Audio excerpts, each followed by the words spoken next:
This week's video is shorter than most, as I can't give you copies of the psychometric test questions we looked at. I'd strongly encourage you to watch the series of assessment centre videos I've linked you to on mould as well, as these will help you get an overview of the process and give you many hints and tips. Now we'll have a look at the theory of recruitment and how it might be different to the practice. So the first thing we considered were different types of bias and error you might encounter, and I asked you to think about these in relation to each stage of the process. How might you mitigate the effects of these errors or benefit from them? I won't go through them all here as we discuss them in class, but it's worth focusing particularly on the contrast error. The contrast error refers to the way in which you appear better or worse depending on the performance of those people around you. When applying for work, you must think about what you might be compared on. For example, you'll all have a degree, you've probably all got a 2-1, and you've probably all been to a Russell Group university. That's why you're in the selection process at all. So you need to think about what makes you different. You need to focus on the things which are different and better to fellow applicants. We also looked at the stages of the selection process and discussed the role of the job description and person specification. These documents are to give you, the applicant, some understanding of the job, although later they might also be used by the organisation to provide information for training, job evaluation and a whole range of other purposes. The critical thing here is that the recruitment process should be based on the job description and the person specification.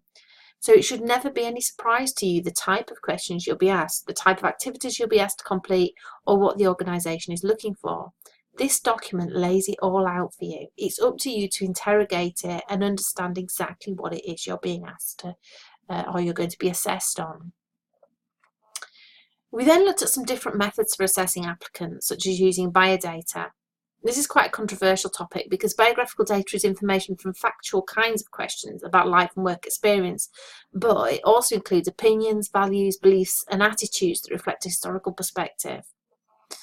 Alditor described the way in which biodata may provide predictive validity in who will be successful in work, but even despite this, it provides no help in understanding the determinants of job success. So why are these people successful? So I think it's important for you to link this back to our previous look at Bourdieu and think more generally about different biases.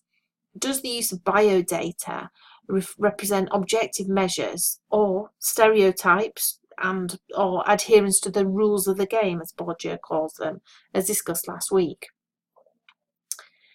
Many of you will also encounter integrity tests as part of the selection process, as these are currently very popular in finance and retail roles.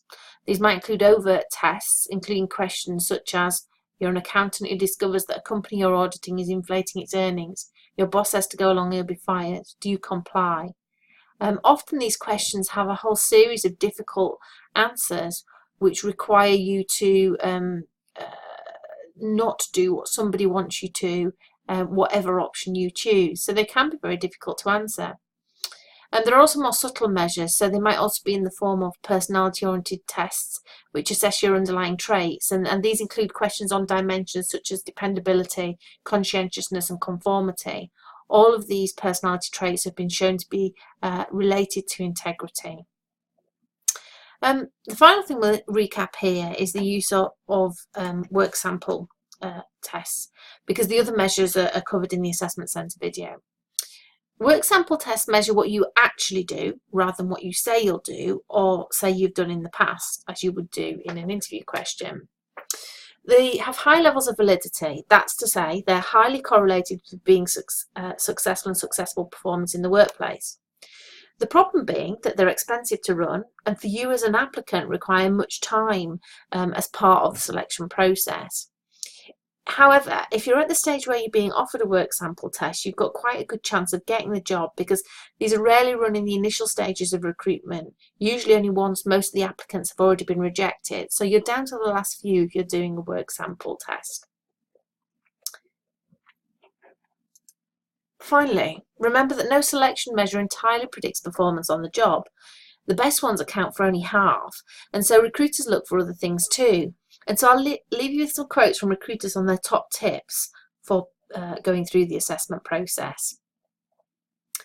Candidates can impress by listening to instructions carefully and remaining upbeat and enthusiastic throughout the day, even if they feel that a particular exercise has not gone so well for them. It's also important to work well with the other participants and to demonstrate your team playing abilities. Recruiters are impressed with candidates that are well prepared and have researched the company thoroughly. A candidate who can talk through examples of relevant work or project experience will always stand out from the pack. And finally, be passionate about what you want to do, but don't overdo it. Confidence is important, but arrogance wins few friends. Thanks for listening. See you next week.